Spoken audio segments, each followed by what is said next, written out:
Hi guys, and welcome to another video.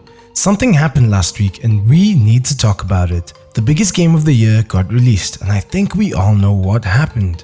We were a little disappointed and that's what we want to talk about in today's video, because Cyberpunk 2077 and CD Projekt Red have disappointed us quite a bit. We do know that in our review we were really enthusiastic about the game, but after playing it for some hours on our PlayStation 4, it has sown a sea of doubts and we want to share with you along with the latest news from the Polish company.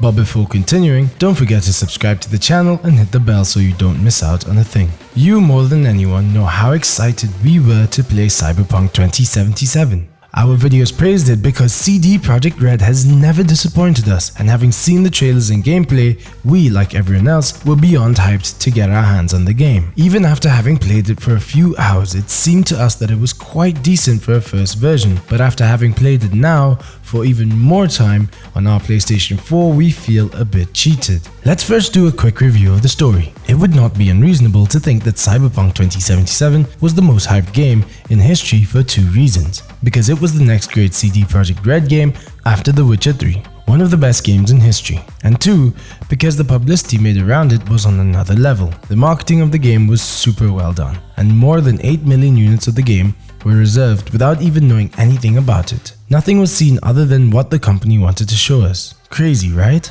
Neither the press, nor streamers, nor YouTubers, nor anyone else received a game or download code for the console. In fact, those who received a copy only got it for PC and had to sign a non-disclosure agreement, which they stated that they could only upload their reviews with the footage provided by CD Projekt Red. Something that helped to further increase the hype, but also to maintain the secrecy that has finally backfired so badly on the Polish company. Cyberpunk 2077 had its release date scheduled for April of this year, but we all know that it was delayed until December 10th, and the reason for those delays was that they wanted the game to be up to par without many bugs and ready to be played at its full potential on all platforms. The company has been working hard to such an extent that it was confirmed that many workers had to work much more than planned and were forced to crunch, but we won't go into that here. On this channel, we've said many times that CD Projekt Red seems to us to be one of the best, if not the best, video game company in the world. They make great games, they give away DLCs for free,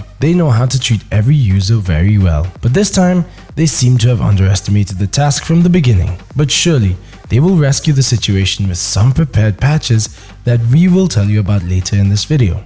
Basically, they've tested our loyalty and trust by selling us this game. A great game, nobody doubts it, but it's prepared for PC, and one that needs really good specs at that. But players who have the PlayStation 4 or an Xbox One do not deserve what was delivered at launch. This has taken its toll on CD Projekt Red because their shares have plummeted after the game's premiere, and analysts indicate concern about the damage done to their brand due to the delays and then launching a game that does not perform optimally on all platforms. The shares have fallen by 33% to date on the stock market after the first reviews of the game came out. But there is always a ray of hope for the simple fact that this is CD Projekt Red. Still, they issued a statement via Twitter apologizing and saying that they should have paid more attention to making it work on PlayStation 4 and Xbox One. The statement goes on to say that they will fix all bugs and crashes to improve the experience with a series of updates. They've already released 2 and a third will be coming out soon, but then in January and February they will launch another 2 very large ones that should almost solve everything. Now, they do mention that it's unrealistic to expect a game to perform the same on old consoles as on high-spec PCs or next-generation consoles, and many people are blaming the hardware. But really, the fault is with CD Projekt Red, and not the console makers. CD Projekt Red promised things that could not be delivered straight away, which is the real issue, or what they should have delivered on launch. But at least they're coming, so we'll just have to be patient. Of course, they're offering to refund everyone who isn't happy, but they're also asking us to wait for the updates before judging the game as a failure. We're torn between the two. What are you guys thinking of doing? Would it be better to get the refund now and then pick up the optimized version in February when there'll definitely be discounts on the game? Patch 1.04 fixed some things as we can see in this comparison, but it was not a big step forward that we hoped for. It improves texture somewhat, but it's still very broken on the PlayStation 4 and Xbox One. The frames per seconds in the shootouts are hilarious, and there's still a lot of bugs, but hey, we'll see what happens with the next ones. Finally, we want to try and find the funny side to things, So what we're going to do is put some of the funniest bugs that we found during the game in a compilation. We told you that if every developer was going to disappoint us, we would call them out in the video, no matter how much people called us fanboys. And we must be realistic, friends, and the reality is today that Cyberpunk 2077 is not a game that deserves to be played on the PlayStation 4 or the Xbox One. And you, what do you think of this video?